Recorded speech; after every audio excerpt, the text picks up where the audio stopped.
por el rumbo que el pueblo mande.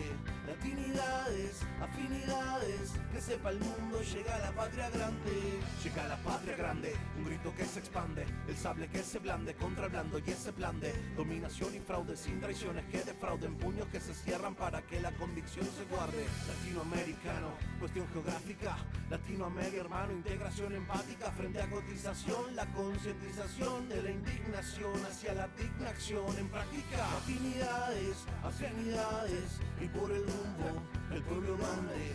Latinidades, afinidades, que sepa el mundo, llega la patria grande. La patria grande.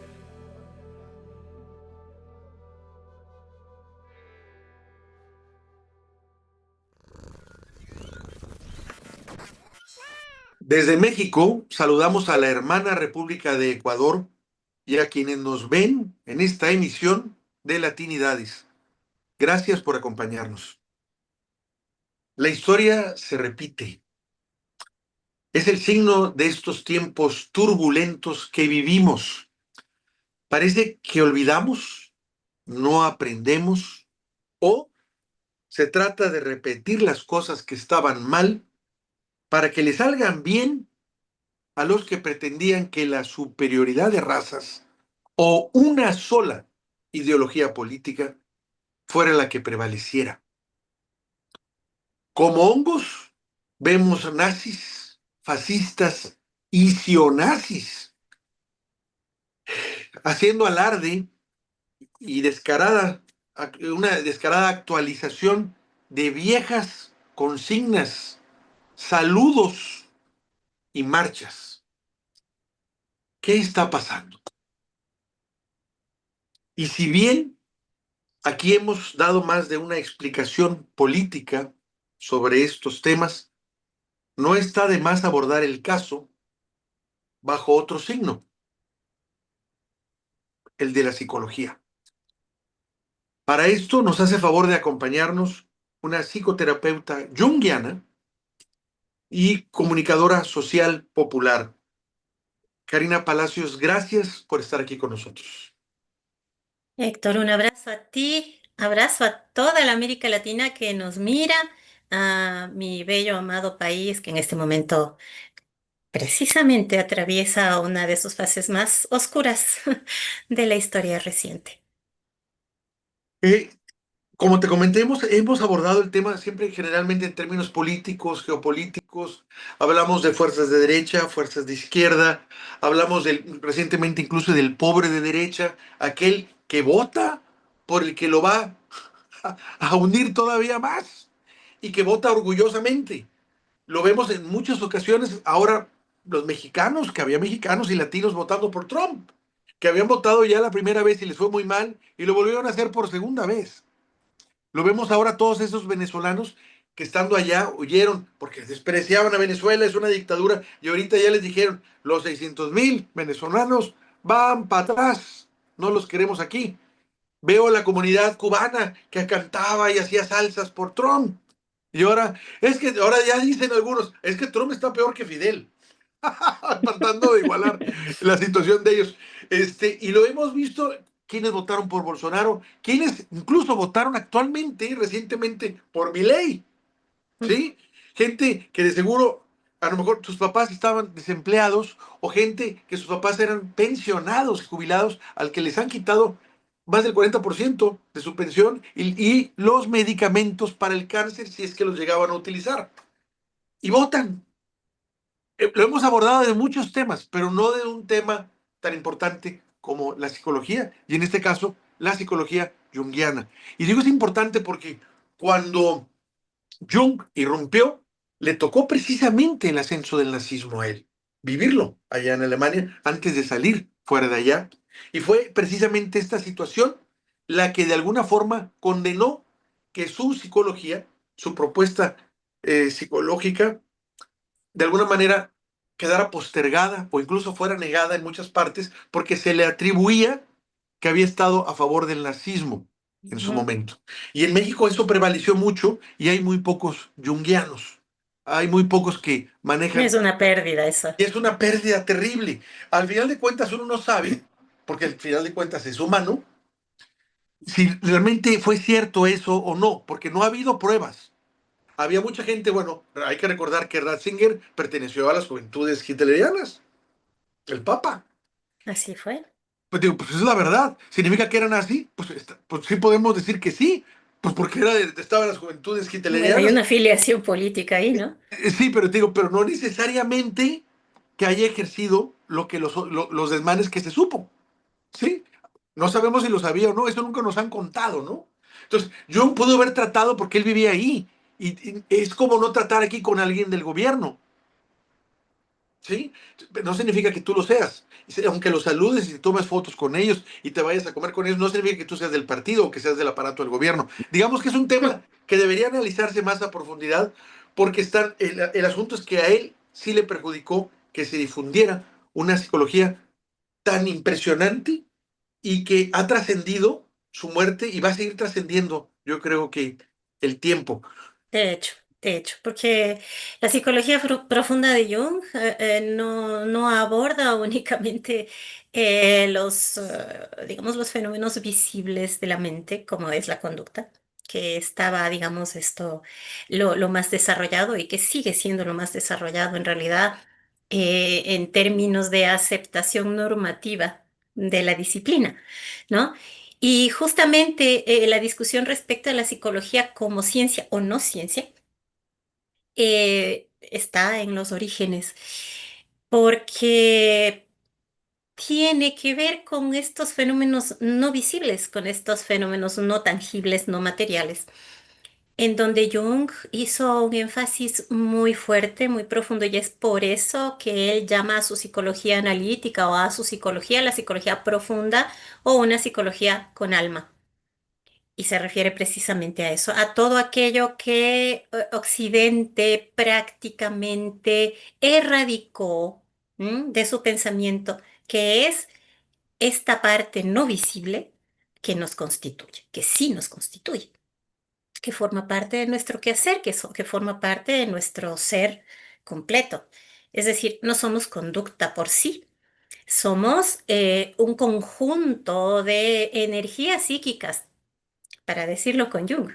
Y precisamente una de esas energías psíquicas profundas que se convierte ahora sí en un motor es la sombra, ¿no? Que justamente de lo que has estado conversando hace un momentito. Esta sombra que la vemos constantemente en individuos y en naciones. El caso más obvio sería verlo en Estados Unidos, que como siempre, cada ciertos años, busca un nuevo enemigo al que lo hace el eje del Ujú. mal, parte Pero del ese no mal. es un fenómeno únicamente norteamericano, ¿no? No, está en todas partes, en todas En partes. este momento es una ola y de hecho digamos, la maquinaria comunicacional y la maquinaria de los medios masivos corporativos precisamente han instrumentado ese modo, ¿no es cierto?, de levantar la sombra colectiva a través de la manipulación de los símbolos, exactamente tal cual se hizo a lo largo de los primeros años del nacionalsocialismo, ¿no? En Alemania. Y lo han instrumentado de una forma, claro, porque ahora lo han perfeccionado, ¿no? Lo han sofisticado. De hecho, en este momento, por ejemplo, el símbolo más alto ya no es necesariamente el héroe o el antihéroe, sino que tiene un signo negativo profundo en términos de que el yo individual, el ego simple y llano, que pliega a los valores, a ciertos valores que en este caso serían los del neoliberalismo, ¿no es cierto? El neoliberalismo como el nuevo horizonte, como que no se dice, que no se expresa, que no necesariamente se lo define así, pero sí se define con términos como por ejemplo el emprendedurismo. Yo soy capitalista, pero no tengo un céntimo. Yo apoyo, digamos, las medidas neoliberales a pesar de que a mí mismo me están causando justo miseria, opresión, reducción de derechos y todos estos fenómenos que estamos viendo que se extienden cada vez más por América Latina en particular. Y todo esto en función de haberlo digamos, mixificado, como constituir aquello, el ideal más alto al que puede llegar una sociedad, pero no una sociedad como colectivo, sino como cada individuo particular. Este elemento es el que está utilizado, ¿no es cierto?, como el pivote, como el centro y el eje de la presunta identidad de las masas. Y allí es en donde entra justamente toda la psicología de Jung, porque está instrumentada esta sombra colectiva, es decir, todo esto que yo lucho para no ser, ¿no? Todo esto que yo lucho para no ser, lucho para suprimir, ¿sí? Eso se lo atribuyo a otro. Eso se lo atribuyo al negativo, eso se lo atribuyo al presunto enemigo y convierto eso en mi enemigo. Convierto todos los valores opuestos a aquello que yo aspiro, a mi identidad aspiracional, a eso lo convierto en mi enemigo y lo encarno, y lo encarno. Entonces, no es solamente un personaje como en el caso del fascismo, del nacionalsocialismo tradicional, ¿no es cierto? En donde hay un Hitler, ¿no? Y hay una gran Alemania y un tercer Reich, sino que ahora no importa el personaje, importo yo, en términos de que yo soy individual, el que construye ese camino hacia adelante, porque yo me voy a convertir en empresario, porque yo voy a constituir el individuo que es el ejemplo, es la ejemplificación y la encarnación de todos esos valores. Mientras que todos aquellos que opinan diferente o que identifican ese elemento como nocivo, como dañino para las colectividades, se convierte en mi enemigo acérrimo. Y en la misma operación que lo ha hecho el fascismo durante todos estos años y siglos, porque, digamos, este pensamiento no nace en Alemania, pero se encarna con mayor crueldad y con muy cruenta materialidad en esa época y en ese periodo. Como siempre lo ha hecho, como digo, el fascismo, lo que hace es convertir esta aparente contradicción en una oposición irreconciliable. Y esa oposición irreconciliable en lo bueno y lo malo. Y este bueno y malo en función de lo bueno es lo que debe prevalecer y lo malo a lo que se debe exterminar. Y por lo tanto, mi enemigo ya no es solamente alguien con quien debato. Mi enemigo, entre comillas, ¿no es cierto? Ya no es simplemente un enemigo de ideas, no es un enemigo digamos, de postura política ni demás. No, es un blanco al cual eliminar. Y es esto lo que estamos viviendo en estos últimos años, sobre todo particularmente a raíz de la salida de la pandemia de COVID-19, ¿no? Pues yo lo veo ahorita, por ejemplo, con lo que está pasando en Israel. Ujú. Lo peor, lo más bajo son los palestinos, entonces matarlos no pasa nada. He visto videos donde una joven mujer de veintitantos años que está en el ejército le dice a otro que mató a cuatro niños, pero nomás maté cuatro, dijo.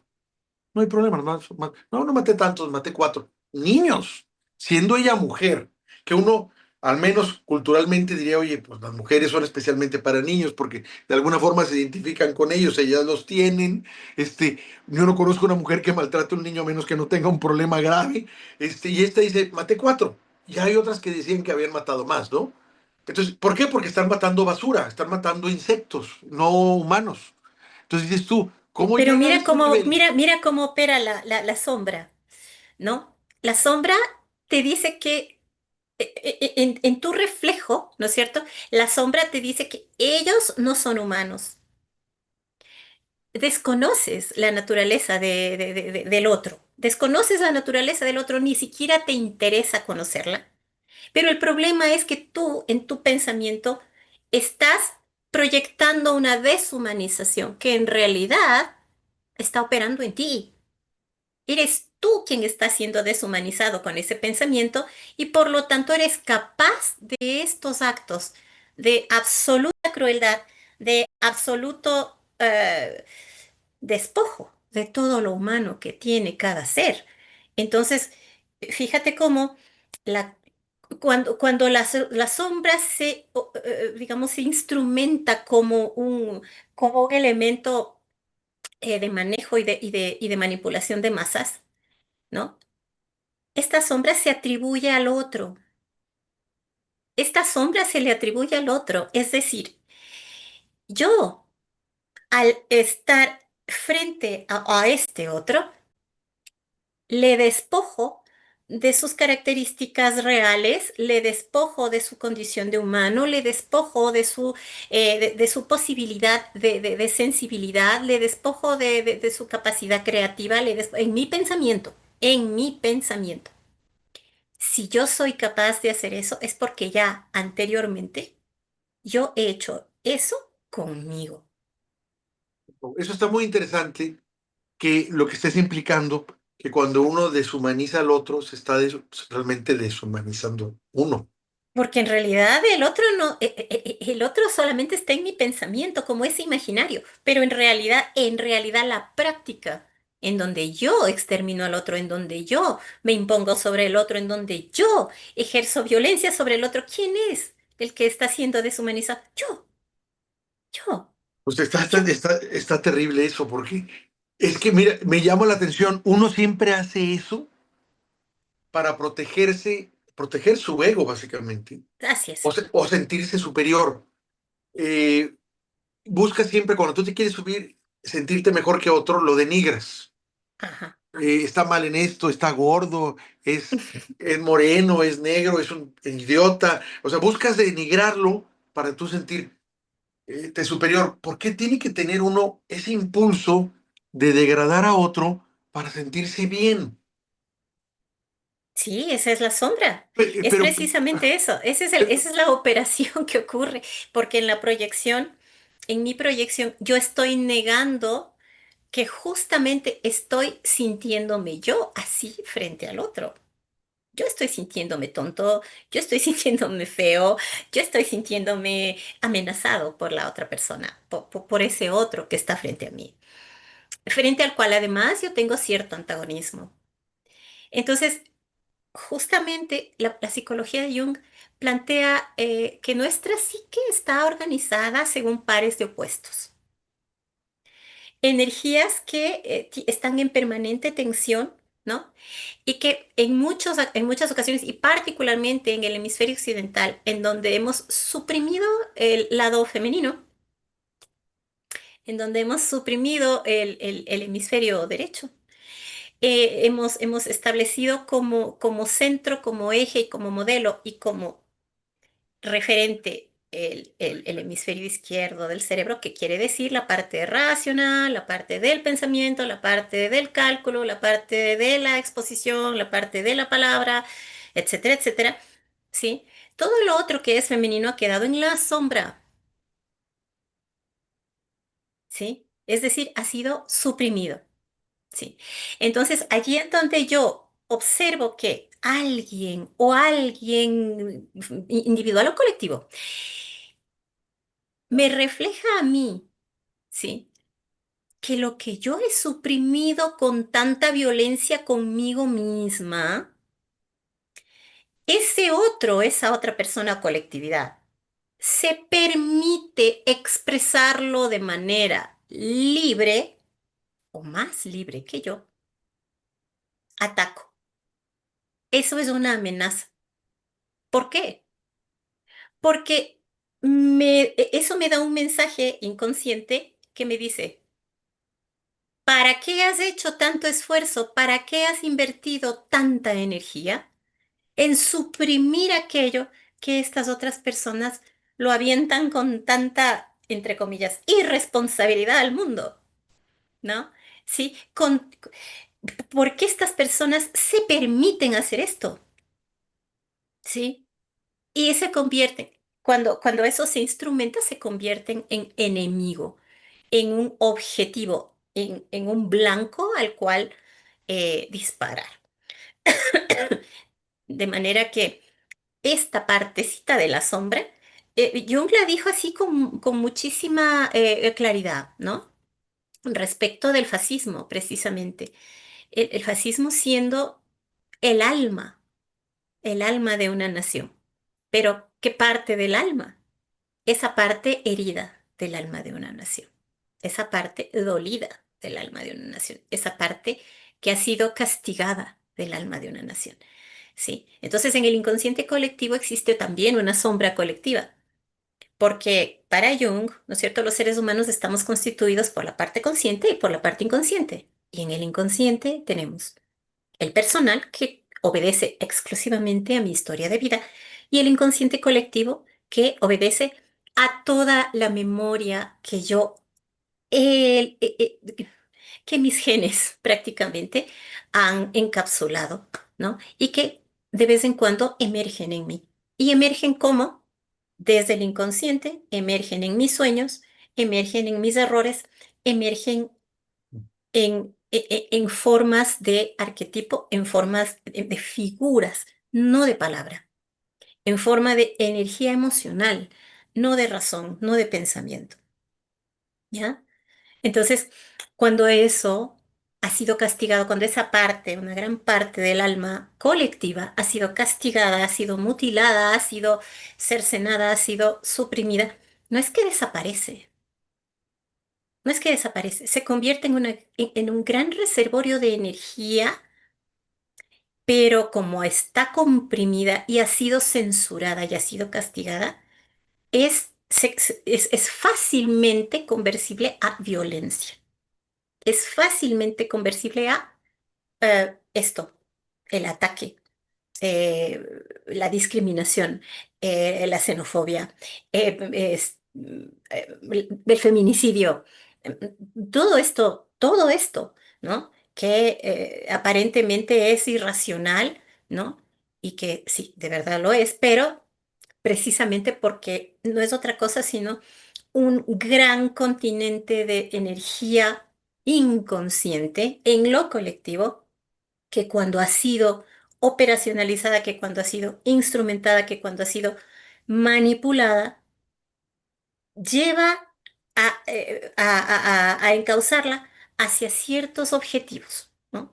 Hacia ciertas colectividades, hacia ciertos presuntos enemigos que previamente han sido fabricados como tales para que sean ahora el receptáculo de esa energía comprimida en beneficio de los poderes que evidentemente, que lucran digamos, esta inconsciencia de las masas.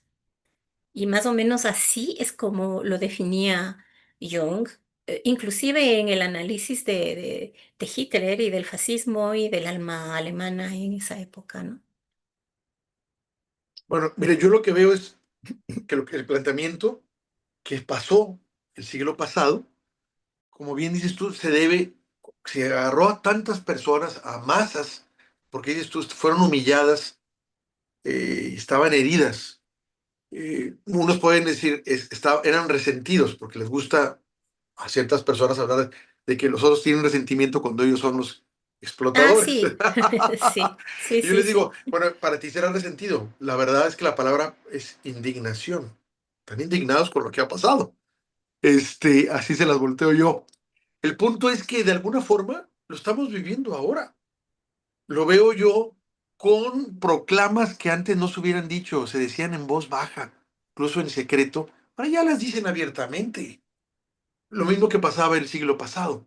Después de esa enorme conflagración en la que no solo murieron 6 millones de judíos, porque nos dicen como que la parafernalia sionista nos vende como que mataron 6 millones, no, hubo casi 30 millones de Fueron las rusos. únicas víctimas, Que los ajá. únicos, no, bueno, ahí hubo como 30 millones de rusos que murieron ahí y que gracias a ellos se ganó la guerra. Ellos ganaron la guerra. No la ganaron los aliados como Eisenhower, como lo han vendido. Tan así que la ganaron que por eso primero llegaron a Berlín. Ellos llegaron primero. Punto. ¿Me explico? Este, Así es. vemos esto y luego vimos como que la gente se quedaron callados, a muchos les dio vergüenza. Y ahora otra vez. No hace un año, 2 años, veía un comercial en Israel de una candidata a Israel que hablaba abiertamente de fascismo. Decía el perfume del fascismo y se vendía como candidata fascista en Israel. Lo mismo está ocurriendo en Europa, ¿no?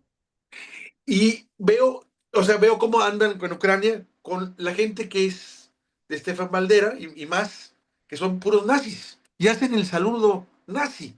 Y vemos a Elon Musk haciendo el saludo nazi. Y vemos a Eduardo Verástegui, que es de la ultraderecha de aquí, haciendo el saludo nazi. O sea, los vemos cada vez más descarados y decir, sí soy, ¿y qué? Y van agarrando fuerza y van agarrando valor y se sienten ellos, yo me imagino, más aupados consigo mismos, su ego más fortalecido. Yo entre paréntesis diría, antes de perderte la pregunta, yo de chico me acuerdo que cuando nos tocaba Star Wars, pues todo el mundo quería ser Han Solo, Skywalker, e incluso alguno que otro, bueno, Yoda no, porque era nadie lo reconocía, era el chícharo asesino, ¿no? Pero en algún momento hubo quien decía, no, yo mejor Lord Vader. Disfrutaban ser y gozaban ser la personificación del mal Ujú, ujú. desde chicos, ¿sí? Sí, sí, Entonces, sí. yo siempre me preguntaba, ¿qué fue? ¿Qué pasó? ¿Por qué se pasó ahora sí que al lado oscuro? Completamente al lado oscuro. Una persona jugando a las guerras de las galaxias, pero que en su vida era un cambio también. Cuando ella decía, no, yo no quiero ni a la princesa Leia, al Han Solo, ni a Luke, sino quiero a Darth Vader. Y en el momento que ellos se corporizaban esa idea, cambiaban incluso fuera del contexto de cuando jugaban. Algo permeaba en ellos que eso lo llevaban a otras áreas. Siempre me ha llamado la atención porque algo que puedes repudiar mucho, al final te cuentas, te atrae. Algo que en términos incluso de parejas dice, del amor al odio, del odio al amor. Dice, tanto te cae gordo, tanto lo odias, que hasta te vas a enamorar de él. Eso es una cosa, y pasa. Dice, sí me cae gordo y me terminé enamorando de él. No sé qué tenga que ver eso, pero es algo que para mí es muy importante porque para mí me explica cómo es que gente ahora hace marchas que vieron la historia, la conocieron en algún momento y ahora la repiten y están hasta orgullosos de hacerla, de tener esvásticas, de hacer los famosos soles negros, incluso de vestir las famosas camisas pardas, de hacer una parafernalia nazi. Dices tú, ¿qué pasa para que se hayan pasado a ese lado que consideraríamos oscuro y que ahorita ya de oscuridad no tiene nada, está totalmente destapado? Hablamos de limpieza étnica brutal, como le dicen los mismos ministros de Israel a referirse a Palestina. O sea, es un genocidio. Hay afortunadamente otros judíos que dicen que están porque protestan contra eso, porque no son sionistas, y que dicen que esto es peor que lo que se vivió en el siglo pasado, en la Segunda Guerra Mundial. Peor. Y sí, porque los campos de concentración y campos de exterminio solo se descubrieron cuando terminó la Segunda Guerra. No se propagaban, no se anunciaban, se hacían ocultos. Y esto es abierto, esto está televisado, esto está filmado. Precisamente ahí radica la diferencia. La espectacularización de la violencia, la normalización, ¿no? Y el hecho de que el más violento es el que tiene el poder y el que tiene el poder es el bueno. Como si, como si fuera directamente relacionado, como si fuera directamente proporcional. Yo gané, por lo tanto soy el bueno. Digamos, y justamente en este momento, por ejemplo, la disputa por el relato es brutal. Porque precisamente se ha vendido tanto esta idea, ¿no? Este símbolo del triunfo, de la victoria, como la confirmación de que yo tengo la razón y de que yo soy el bueno, de que yo me merecía esto, ¿no? Como, como en la Edad Media, cuando alguien salía a luchar por una causa y se enfrentaban entre dos caballeros, ¿no es cierto? Se presumía que el que ganaba era el que tenía el favor de Dios. Y por lo tanto, él tenía razón y por lo tanto se hacía lo que su blasón, ¿no? venía a proponer. Entonces, esa idea, eso es arquetípico. Eso es arquetípico, ¿sí? Normalmente el héroe gana. Y el héroe normalmente es el que tiene todos los atributos, ¿no? Que son la aspiración más alta de lo humano. Y en este momento, ¿no? La más alta aspiración humana es el poder y el capital. Pues mira, Y estos dos elementos, simbólicamente hablando, son muy poderosos. cuando fue elegido Trump la primera vez, y ahora lo estoy viendo, lo vi, aunque ya no lo he visto tanto, como que no sé si lo silenciaron o no he tenido la suerte, entre comillas suerte, de volvérmelo a topar. Cuando estaba Trump, prácticamente se unía que el que él tuviera poder y riqueza era que Dios favorecía a los buenos así. O sea, en el Sí, sí, sentido de sí. que si tú eras pobre, pues no estás alejado de Dios. Dios está con los ricos. Prácticamente así lo estaban manifestando. Y ahora que quedó en los primeros meses de su mandato, me acuerdo haber visto incluso una religiosa o una pastora o una, no sé cómo le llamarán, alguien que en Estados Unidos es típico, hablaba prácticamente de eso, que precisamente le daba la gracia de Dios de la riqueza porque estaba él con Dios. Para unirle eso, cuando dices, tú, oye, y son cristianos y todo eso, cuando tú analizas la Biblia, o la vida de Jesús, del que se basan, te das cuenta realmente que Cristo era comunista, aunque no les guste. Como lo dijo el papa anterior al que está actual, ¿no? Nomás lean, dice, me diste de comer cuando tenía hambre, me fuiste a visitar a la cárcel. Dice, ahí es una cuestión de empatía y solidaridad impresionante. Gracias, gracias, porque precisamente los dos valores que te acabo de mencionar, ¿no es cierto? El poder y el capital, ¿no es cierto? Carecen absolutamente de empatía. No están sostenidos sobre ningún valor humano. Están sostenidos simplemente sobre la noción del sometimiento. Simple y llanamente la noción del sometimiento. Alguien tiene que someterse para yo poder sostenerme allá arriba. Como tú mismo lo dices, ahora se lo habla abiertamente. Me parece muy bien que se lo hable abiertamente, porque finalmente ahora sí es cierto que hay una conflagración simbólica entre los valores netamente humanos, como son la empatía, la solidaridad, la compasión, que están íntimamente vinculados con el arquetipo crístico. Y el arquetipo crístico. ¿Sí? Y lo otro que es esta otra cosa que yo quisiera pensar que tiene ya una nueva forma arquetípica, ¿no? Que ya se ha consolidado una nueva forma arquetípica, que ya es el psicópata, ¿no? Entonces, la psicopatía como la total oposición a lo mínimamente humano, en donde el amor no juega ningún papel, en donde la empatía, la compasión, la solidaridad, em, el estar con los otros, la noción de colectividad, la noción de especie. Es decir, mi noción de especie es una noción gregaria, mi noción de especie es mi noción de instintivamente protegernos y protegerme. La noción humana es eso, instintiva, ¿sí? Y esos instintos emergen como arquetipos y el arquetipo, uno de los más altos arquetipos del mundo occidental. Dentro de ese espectro es el amor crístico, ¿no? La figura del Cristo como eso, ¿no? Como esa dimensión de lo humano. Lo más alto hasta donde se puede llegar en términos de estar con los otros y estar para los otros. ¿Sí? Bueno, ahí tiene toda esta parte del sacrificio y de la muerte y demás que ciertamente ya es un poco compleja, pero está este otro lado, este lado del psicópata, en donde el psicópata está exento absolutamente de todas esas pulsiones humanas. Pues, Y todo lo que tiene es la persecución de su fin, del suyo, cualquiera que éste sea. Pero fundamentalmente uno de los elementos que forma parte de esto no es ni la liberación, ni el amor, ni nada, sino es la sumisión, el sometimiento de los otros en favor de mi voluntad y de mi interés. Esto es lo que se está prácticamente desde el punto de vista arquetípico, lo que se está enfrentando uno con otro.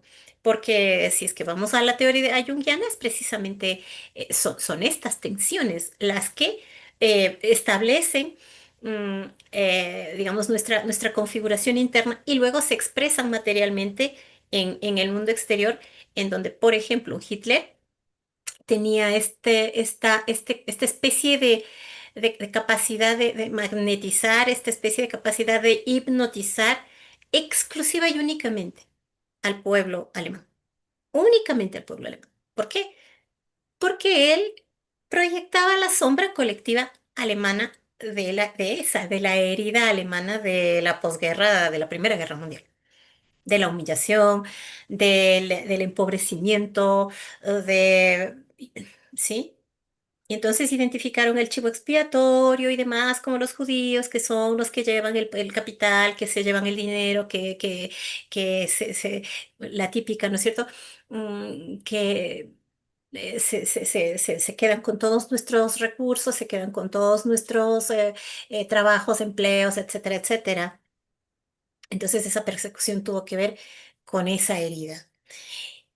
Y cuando cuando hay un, entre comillas, líder que tiene esa capacidad de proyectar toda la sombra colectiva, tiene esta condición de psicopatía. La psicopatía, entre otras cosas, se establece así.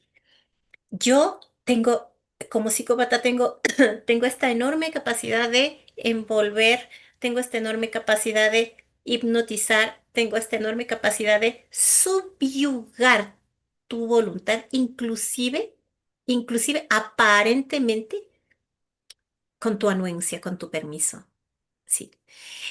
Esa es la parte quizás más compleja de la configuración de este momento histórico de la humanidad, porque desde hace 12 años sobre todo, existen algunos estudios de la psicología clínica y de la psicología social en donde identifican que una gran mayoría de los pseudolíderes occidentales tienen rasgos narcisistas y psicopáticos. Bueno, Y es ese el motivo por el cual al reflejar, al proyectar la sombra colectiva, entonces la gente simple y llanamente acude allá para hacer esto que había dicho hace un rato, saber para dónde encauzar esta energía de mi sombra colectiva, esta energía de mi sombra inconsciente de todo el grupo. Y necesito buscar un chivo expiatorio, necesito buscar a alguien con quien agarrarme, necesito encontrar mi contrincante, ¿sí? Para poder soltar toda esta enorme energía que si no la materializo de esta manera, termina siendo autodestructiva también, ¿no?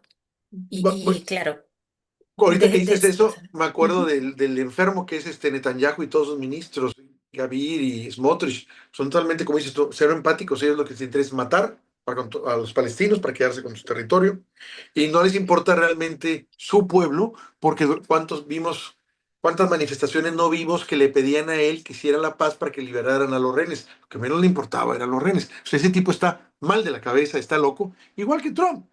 Entonces, el asunto es este.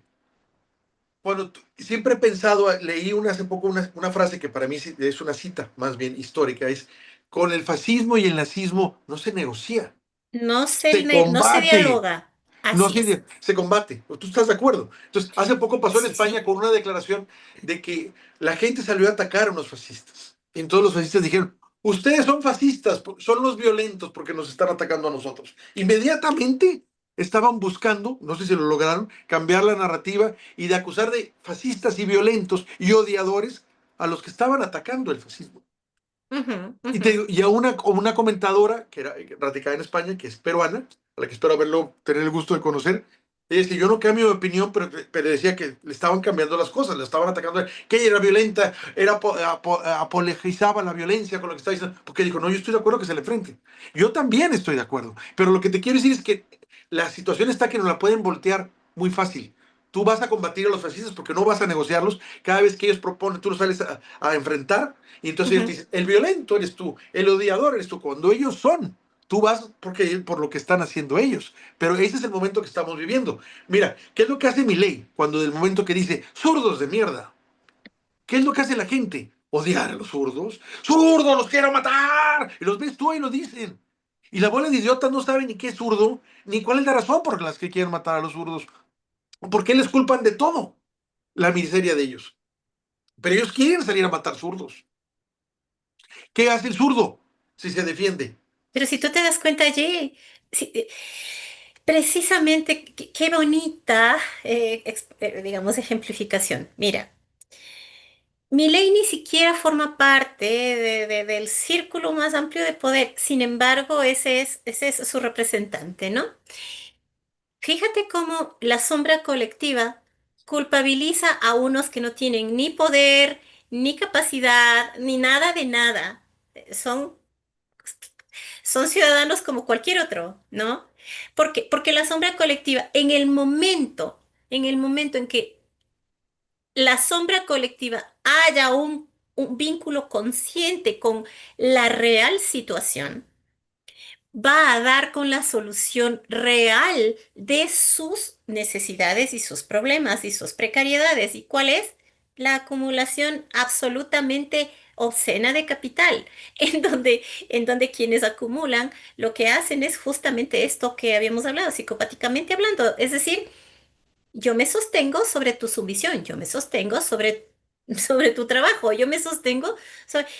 Entonces, como esta operación psicológica es muy peligrosa, por eso es tan importante, ¿no? La narrativa. Por eso es tan importante mantener vivo el hecho de que el enemigo es ese, ¿sí? Entonces, no es tan difícil, ¿no? eh, sostenerte sobre la realidad, ¿no? En la medida en la que las cosas suelen tener un cierto orden cronológico, ¿no? En donde la violencia, ¿sí?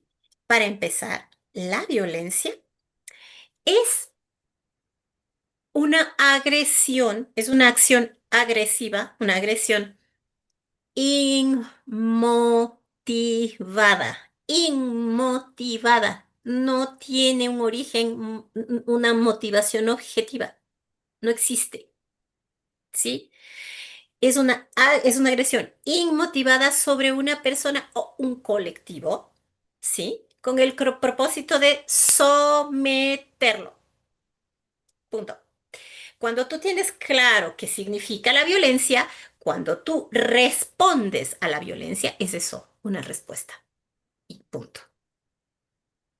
Qué bueno que lo dices así, porque estos sí están cambiando todas las cosas. Ahora, Sí, sí, sí, sí, no, pero es que eso es parte de la psicopatía, ¿no? Es decir, el gaslighting, la manipulación, la tergiversación permanente de lo que está ocurriendo en función de yo convertirme en la víctima para es, seguirte sometiendo a ti. es, Porque mi victimismo no me convierte a mí en víctima, mi victimismo me convierte a mí en tu juez y tu verdugo, porque yo asumo aparentemente una superioridad moral y desde esa superioridad moral yo te sojuzgo. Entonces, es- estas dinámicas, estos pequeños dispositivos que normalmente son retóricos, normalmente son de la palabra, ¿no es cierto? Se los necesita neutralizar a través de una verdadera, digamos, de mantenerte tú verdaderamente en tu realidad. No perder de vista el objeto, no perder de vista la realidad, no perder de vista el evento, la situación. Porque eso otro son carnadas, son anzuelos, para que tú te vayas en discusiones vicentinas de si yo lo dije, si no lo dije, si cuándo lo dije, si por qué lo dije, si de dónde lo dije, si con... No, no, no, no, no, no. Ah, no, estamos hablando de esto. Aquí y ahora, esta cosa pasó así. Quien ha hecho, sí, quien ha cometido una agresión, quien ha ejercido violencia es así, así, así, y así. ¿Sí? Con todos los instrumentos intelectuales, sí, con todos los instrumentos legales, sí, con todos los instrumentos retóricos también. Entonces, la pelea por la retórica, la pelea por la narrativa, es sumamente importante. La pelea simbólica es sumamente importante, ¿sí? Porque es desde ahí, desde donde desmantelamos todo este aparataje de manipulación. Pero hay que estar muy despiertos, muy abiertos a entender cuál es mi realidad, en dónde estoy parada, qué es lo que quiero decir y no desviarme nunca de ese tema. Porque si me desvío 2 centímetros, 2 milímetros o un pelito, todo lo demás será usado en mi contra. Y así es. La psicopatía funciona así. Todo lo que tú digas será usado en tu contra. Todo, todo, todo.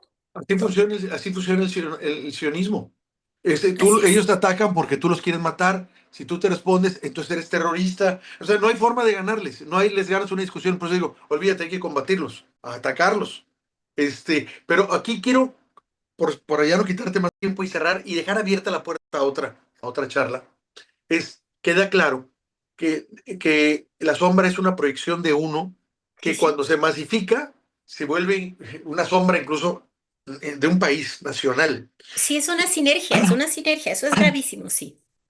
Pero Jung comentaba eso, pero también no se ha comentado de otro lado que mencionaba Jung, que era para poder hacerlo o caricaturizar, si quieren, el que tú veas las cosas malas que tú ves cuando las adjetivizas mucho, cuando dices, esta persona me cae regorda porque hace esto, lo otro. Bueno, lo único que estás haciendo es describirte a ti mismo y le puedes Sí, preguntar a un amigo de esos que nunca todo el mundo tiene, que te dice tus verdades y te vas a dar cuenta que eso que tú le estás diciendo a otro, él te lo está diciendo, eso eres tú. Bueno, esa es la primera.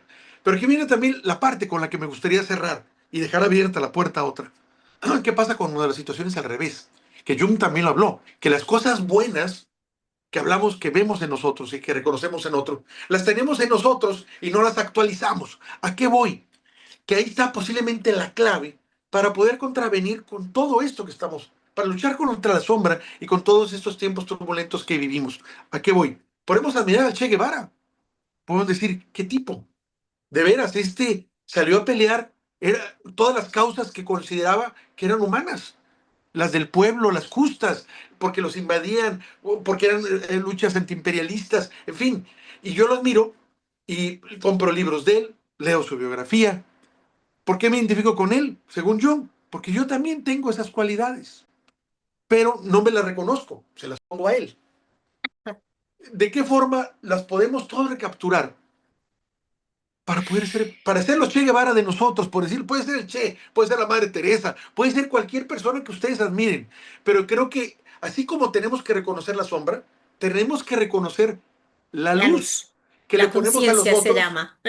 la luz que está en los otros, Sí, que las tenemos que decir, oye, sí, sí, la tiene él, pero se la admiro a él porque yo también la tengo. La única cuestión es que estoy cómodamente sin desarrollarla. Bueno, ¿cómo la así es, desarrollo exactamente así es. para poderme enfrentar a esa oscuridad? No, no, no, no, no, no, no nos enfrentamos a la oscuridad, ¿no? Me La refiero a, integramos, la o sea, integramos, me refiero, por la ejemplo, integramos.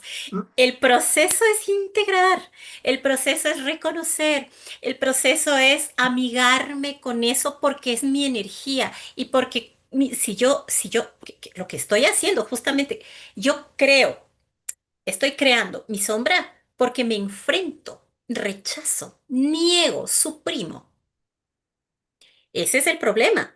Entonces, cuando dejo de suprimir, de negar, de rechazar, de censurar, y yo acepto que estoy herida, y yo acepto que, caramba, me siento humillada por esta cosa y esta otra, cuando yo empiezo a integrar mi sombra, empiezo a integrar esa energía poderosa que cuando está encauzada hacia este tipo de liderazgo, sostengo, ¿no? Estructuras de poder que me dañan más todavía, ¿sí?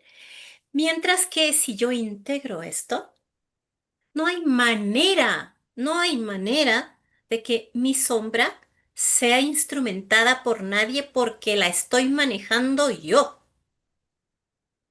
Yo bueno, soy el piloto. Y en el yo ya no es un yo de ego, ya no es un yo de una pequeña persona, ya es un yo que tiene conocimiento y capacidad de asumir inclusive las partes más, voy a decir una palabra, más pestilentes de mi propio ser, que las tengo. Tengo esas partes. Si no logro admitir que las tengo, entonces va a haber otro que las utilice en su favor. Bueno, deja ver si puedo expresar en otras palabras lo que te quería decir. Mediante los tiempos turbulentos que tenemos, en los que hay nazistas, fascistas y sionistas que nos circundan y que están atacando, para mí la solución sería, sí, porque si no soy víctima, es cómo rescato, integrar primero mi sombra para darme cuenta que no tengo yo que ver con ellos. El momento que la integro, puedo decir, oye, no, pues a final de cuentas no soy nazi, yo no estoy ahí con ellos. Pero, ¿cuál sería la acción? Jalar la luz, para no quedarme esperando que aparezca, oye, ojalá hubiera otro Che Guevara, ojalá hubiera por un Sandino, que viniera otro Andrés Manuel López Obrador o un Zapata. No, esa luz que entre, ejercerla individualmente, para hacer frente a todas estas manifestaciones nazistas, sionistas, fascistas. A eso me refería, básicamente, ¿no? ¿Cómo la podemos integrar para decir, en vez de que estés esperando tú una especie de salvador o un líder que al final de cuentas, Porque ese es el principio del problema, estar esperando que otros vengan y me salven. Mira, uno de los temas que se plantean desde la psicología social respecto de la psicopatía colectiva, porque todo esto que estamos hablando no dice otra cosa, sino que nos psicopatizan, ¿sí? Es decir, nos convierten en esta entidad no humana capaz de suprimir a otro. Entonces, el reconocimiento, la integración de mi sombra implica también el reconocimiento del otro en términos de, ok, vamos a ver, vamos a poner en su lugar cada cosa, ¿sí? Y por ejemplo, identificar claramente cuando algo es un crimen de odio, cuando alguien está emitiendo mensajes que orientan hacia el odio. Porque el odio es el mecanismo a través del cual toda esta sombra colectiva se va encauzando. Y entonces, suministrar odio, difundir odio, establecer discursos de odio, por más mínimos y sutiles que sean, hay que sacarlos a la luz, efectivamente, hay que decir lo que son, ¿sí? Si yo te estoy escuchando a ti y tú me estás diciendo, es que esta gente es detestable y no sé qué. Ok, está bien. Listo. Al fascismo se lo combate. No obstante, seré muy cuidadosa para que mi sombra luego no se proyecte y alimente el odio al contrario. ¿Sí? Seré muy cuidadosa. Porque yo no puedo odiar en la medida en la que sí odio, yo alimento la psicopatización de todo el resto del colectivo. Necesito buscar los mecanismos a través de los cuales, desde hasta el estoicismo, si tú quieres, que inclusive eso, hasta eso se ha instrumentalizado en la parte del fascismo, pero eh, una actitud en la cual desde el centro más profundo de la conciencia, identificar cómo esas palabras pueden conducir al odio. Yo estar prevenida y prevenir a otros. Eso es lo que yo puedo hacer efectivamente en el cotidiano, ¿sí? Porque yo no tengo el poder, ¿no es cierto?, para tomarme el gobierno todavía. Yo no tengo el poder para sustituir al presidente todavía. Yo no tengo el poder, pero sí tengo el poder y sí tengo mi capacidad, ¿no? Para identificar qué cosa sí es violencia, qué cosa no y qué elementos de violencia están configurando las palabras del otro para prevenir, prevenirme a mí y luego prevenir a los que estén escuchando a mi alrededor y escuchando estos discursos de que eso es un crimen, el odio. cuando se establece de forma colectiva, es un crimen. Es un crimen de lesa humanidad. Y por lo tanto, yo te voy a señalar a ti como alguien que pudiera estar perpetrando un crimen de lesa humanidad a través de tus discursos de odio. Esto es sumamente importante porque la gente suele quedar un poco, pero es que yo no odio. A ver, entonces, ¿qué estás haciendo? ¿Qué estás sintiendo cuando dices estas palabras? ¿A quién estás señalando como alguien a quien hay que exterminar, hay que callar, hay que echar del país, hay que... ¿Qué es lo que estás haciendo con eso? ¿Sí? La palabra es poderosa y el odio se transmite a través de la palabra. Entonces, el odio, como dispositivo, es el elemento de manipulación de la sombra más poderoso y más importante, que es justamente aquello que se ha ido instrumentando a lo largo de estos últimos años en toda la América Latina y aparentemente también en otros países, pero particularmente aquí, con conocimiento de causa, lo hemos visto en Argentina, lo hemos visto en Brasil, lo hemos visto en Ecuador, lo hemos visto, ¿sí? En donde no ha calado tanto en los países en donde hay en donde hay una conciencia mayor de que yo me he asumido como alguien que tiene esa sombra y puedo manejarla, ¿sí? Y por esa razón no han podido manipularme hasta el grado de someterme, ¿sí? Y esto ha pasado, por ejemplo, en Venezuela. Mira, este tema que estás hablando es muy intenso y muy impresionante porque nos plantea situaciones cotidianas en las que reaccionamos de manera visceral, de manera sin pensarlo, vamos, respondemos. Y a veces decimos que con toda razón, porque si hay algún fascista que te está atacando, tú respondes. Punto. En mi caso yo respondo, no me quedo callado. La mejor forma es decir, no quieren problemas, no me digan nada, pero cuando empiezan, respondo, digo, porque no me voy a dejar y porque entiendo perfectamente la psicología de ellos. Ellos confunden prudencia con debilidad. Si te ven callado, para ellos eres débil. Entonces yo respondo rápido, a donde quieran ir. Y es un tema que quisiera seguirlo hablando contigo, ya me da pena porque ya nos extendimos mucho. Me gustaría, te digo, volver a tocar el tema contigo, que nos des oportunidad para ver si las próximas semanas, y volver a ahondar sobre todo en la Ujú. luz, que porque al final de cuentas estamos, de alguna forma, somos víctimas de nosotros mismos, de nuestra propia sombra, cuando no la recapturamos, y al mismo tiempo víctimas también porque anulamos nuestro enorme potencial, no solo a no integrar la sombra y no reconocerla, sino cuando dejo de lado esa luz de las seres o aquellos héroes que yo admiro y que digo, ah, mira, yo quisiera ser como él, pero lo dejo así. No, pues no se puede porque pues él tiene dinero o está en otro país, le fue muy bien allá, es mucha suerte. No, es que tú puedes hacerlo. Sí se puede, sí. Claro que puedes, a lo mejor no en los acontecimientos que él tuvo, pero en el lugar que tú estás, sí. Tú puedes hacer exactamente lo mismo en tu metro cuadrado, en tu trinchera. Y créeme que eso ya es muchísimo, Es muchísimo. muchísimo, es muchísimo.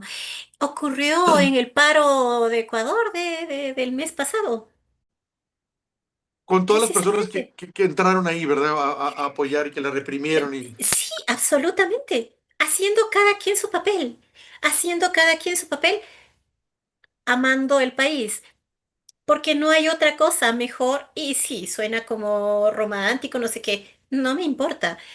En realidad, el bastión fundamental sobre el cual es necesario sostenerse es el amor, a lo que sea, a mi familia, a mi país, a mi perrito, eso lo que dices tú, fíjate, me acuerdo de esa frase que yo tuve que tener un proceso de evolución personal que decía el Che Guevara.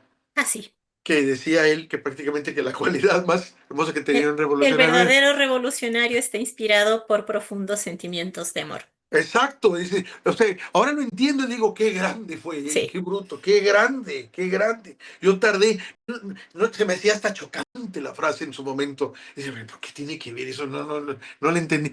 No, tuve que crecer para darme cuenta de lo que él estaba diciendo. No te quiero ahorita que... Dime, Se ha banalizado mucho el mucho. término amor. Sí. Mucho, mucho. Pero es un tema, te vamos a volver a convocar. Espero que no nos digas que no, que sí, porque creemos que es un tema que es urgente, sobre todo porque no estamos hablando de consignas políticas. Estamos hablando de recuperación personal, que digamos que es la consigna más importante. La Personal y revolución, colectiva, ¿no? y la revolución más importante es la que empiezas tú, la que haces tú, no la que te dicen que hagas, la que tú haces tú por ti mismo. Entonces, no te voy a quitar tiempo, te vamos a convocar pronto para, digamos, hacer una segunda charla de esto que nos estás haciendo favor de contarnos y exponernos. Con Y todo gusto. no te lo agradezco y bueno, pues quedamos pendientes para la próxima y gracias por esta charla que nos diste, Karina. Un abrazo para ti. Todo no en la consulta, por Dios santo. Eh, en nuestro país está enfrentando una cosa terrorífica, justamente. Estamos a las puertas de ser engullidos por eso, precisamente por nuestra misma sombra colectiva, y esto hay que detenerlo. Y la mejor forma es esta, ¿no? En este momento. No soy partidaria de las elecciones, puesto que me descreo mucho de ese sistema, pero en este momento es la causa común. Y frente a una causa común en donde prima el amor, pues cuenten conmigo. Te lo agradezco y te contactamos pronto, Karina. Un abrazo para Igual, todos. para ti. Gracias.